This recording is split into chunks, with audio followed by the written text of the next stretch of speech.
മഹാരാഷ്ട്രയിലും ഉത്തരേന്ത്യയിലും ഒക്കെ അതിശക്തമായ മഴ തുടരുകയാണ് എന്നുള്ളത് പ്രേക്ഷകർക്ക് അറിയാവുന്ന കാര്യമാണല്ലോ. ഈ മഴക്കെടുതിയിൽ മഹാരാഷ്ട്രയിൽ കഴിഞ്ഞ 24 മണിക്കൂറിനിടെ മാത്രം 6 മരണം സ്ഥിരീകരിച്ചിരിക്കുകയാണ്.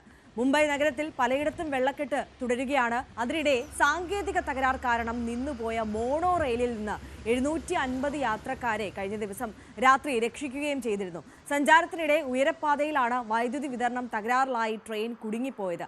ഇന്ന് നഗരത്തിൽ ഓറഞ്ച് അലേർട്ടാണ്. അതേസമയം മഹാരാഷ്ട്രയിലും ഉത്തരേന്ത്യൻ സംസ്ഥാനങ്ങളിലും മഴ ശക്തമായി തുടരുകയാണ്. ഡൽഹിയിൽ ഉൾപ്പെടെ വ്യോമഗതാഗതം തടസ്സപ്പെട്ടു. അജയ് സുധാ ബിജു കൂടുതൽ വിവരങ്ങളുമായി നമുക്കൊപ്പം ചേരുന്നുണ്ട്. അജയ്, കഴിഞ്ഞ ദിവസം അടക്കം നമ്മൾ കണ്ടതാണ് എത്രത്തോളം രൂക്ഷമായ സാഹചര്യമാണ് മഹാരാഷ്ട്രയിൽ, മുംബൈ നഗരത്തിൽ, പൂനെയിലും ഒക്കെ ഉള്ളത് എന്നുള്ളത്.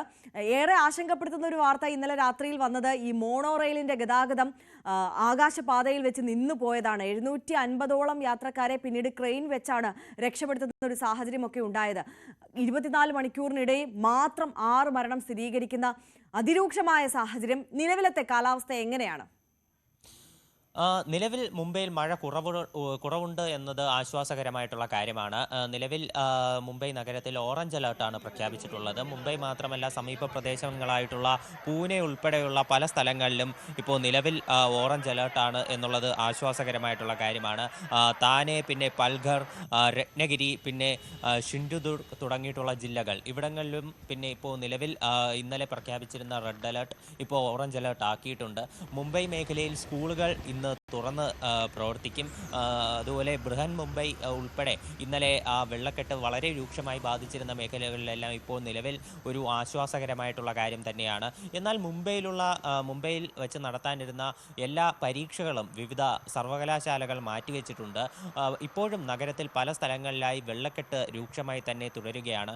ഇന്നലെ മുഖ്യമന്ത്രിയുടെ നേതൃത്വത്തിൽ പ്രത്യേക അവലോകന യോഗം ചേർന്നിരുന്നു. ഈ അവലോകന യോഗത്തിൽ മുംബൈയിൽ മാത്രം 500ഓളം പമ്പ് സെറ്റുകൾ വിന്യസിച്ച് ഈ വെള്ളക്കെട്ട് രൂക്ഷമായിട്ടുള്ള മേഖലയിൽ നിന്ന് വെള്ളം പമ്പ് ചെയ്ത് കളയാനായിട്ടുള്ള തീരുമാനമുണ്ടായിട്ടുണ്ട്.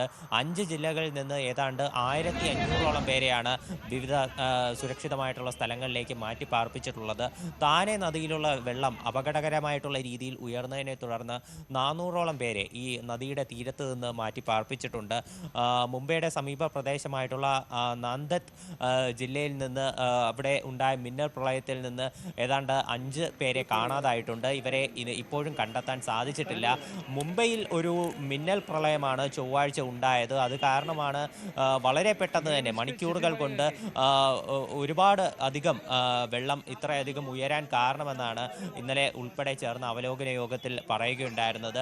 ഇന്നലെ ആര് സൂചിപ്പിച്ചതുപോലെ തന്നെ മോണോ റെയിൽ കുടുങ്ങുന്നത് ഒരു അപകടകരമായിട്ടുള്ള അവസ്ഥയിലേക്ക് നയിച്ചിരുന്നു. ഇന്നലെ രാവിലെ ഉൾപ്പെടെ നമ്മൾ ചർച്ച ചെയ്തപ്പോൾ പറഞ്ഞതാണ്, മുംബൈയിലുള്ള നിരവധി ലോക്കൽ ട്രെയിൻ സർവീസുകൾ മുടങ്ങുന്ന അല്ലെങ്കിൽ അത് ലേറ്റാകുന്ന അവസ്ഥയുണ്ടായിരുന്നു. ഇത് കാരണം കൂടുതൽ ജനങ്ങൾ ആശ്രയിച്ചത് മോണോ റെയിൽ സർവീസിനെയായിരുന്നു. ഇത് കാരണം മോണോ റെയിലുകളിൽ തിരക്ക് അനിയന്ത്രിതമായി ഉയരുന്ന ഒരു അവസ്ഥയുണ്ടായിരുന്നു.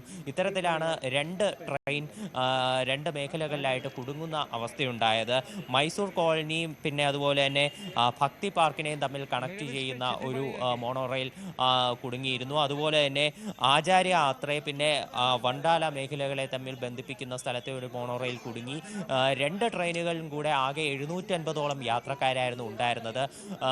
ഈ കുടുങ്ങിയതിന് ശേഷം ഈ ട്രെയിൻ ഇവിടെ കുടുങ്ങി പിന്നെ നഗരത്തിൽ ഏറെ നേരം വൈദ്യുതി മുടങ്ങുന്ന ഒരവസ്ഥയുണ്ടായിരുന്നു. ഈ വൈദ്യുതി മുടക്കം കാരണം ട്രെയിനിലെ വൈദ്യുതി ബന്ധം വിച്ഛേദിക്കപ്പെടുകയും AC പ്രവർത്തിക്കാതാവുകയും വാതിലുകൾ തുറക്കാനാകാത്ത അവസ്ഥയുണ്ടാകുകയും ചെയ്തു. ഇവിടെ ഒരു ട്രെയിൻ ഒരു വല്ലാതെ സൈഡിലേക്ക് ചരിയുന്ന ഒരു അവസ്ഥയുണ്ടായിരുന്നു. യാത്രക്കാരെല്ലാം വളരെയധികം പരിഭ്രാന്തരായിരുന്നു. എന്നാൽ അഗ്നിരക്ഷാസേനയുടെ ഉൾപ്പെടെ സംയോജിതമായ ഇടപെടൽ കാരണമാണ് ഇത്രയധികം പേരെ സുരക്ഷിതമായി രക്ഷപ്പെടുത്താൻ സാധിച്ചത്. നിരവധി യാത്രക്കാർ ഈ അഗ്നിരക്ഷാസേന വാതിൽ തുറക്കുമ്പോൾ തന്നെ പരിഭ്രാന്തരായി താഴേക്ക് ചാടി രക്ഷപ്പെടാനായിട്ടുള്ള ഒരു മാർഗങ്ങൾ അവർ താഴേക്ക് ചാടി രക്ഷപ്പെടാനും ശ്രമിച്ചിരുന്നു. ഇവരെ തടയാനും ഒരുപാട് പണിപ്പെട്ടിരുന്നു അഗ്നിരക്ഷാസേന അംഗങ്ങൾ.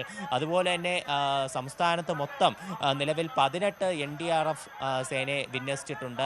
6ഓളം SDRF സേനയും മഹാരാഷ്ട്രയിൽ മൊത്തത്തിൽ വിന്യസിച്ചിട്ടുണ്ട്. മുംബൈ നഗരത്തിൽ മാത്രം 5 NDRF സേനയാണ് വിന്യസിച്ചിട്ടുള്ളതെന്നാണ് അറിയിച്ചിട്ടുള്ളത്. നിരവധി ഹെക്ടർ കൃഷിഭൂമിയും ഈ മഴ കാരണം നശിച്ചിട്ടുണ്ട്. ഈ ബംഗാൾ ഉൾക്കടലിൽ രൂപപ്പെട്ട പ്രത്യേക ന്യൂനമർദ്ദം കാരണമാണ് ഈ മഴ ഇത്രയധികം ശക്തിപ്പെടാൻ കാരണം നാളെ കൂടി മഴ തുടരും എന്ന് അറിയിച്ചിട്ടുണ്ട്. അടുത്ത 24 മണിക്കൂർ നിർണായകമാണ്. നിലവിൽ മഴയ്ക്ക് ശമനമുണ്ടെങ്കിലും ഇത് കൂടാനും സാധ്യതയുണ്ട് ആര്യ. തീർച്ചയായും അതാണ് ഉത്തരേന്ത്യൻ സംസ്ഥാനങ്ങളിലെയും മഹാരാഷ്ട്രയിലെയും ഒക്കെ കാലാവസ്ഥയുടെ നിലവിലത്തെ ഒരു സാഹചര്യം. സമഗ്ര ചിത്രമാണ് അജയ് സുധാ ബിജു പങ്കുവച്ചത്.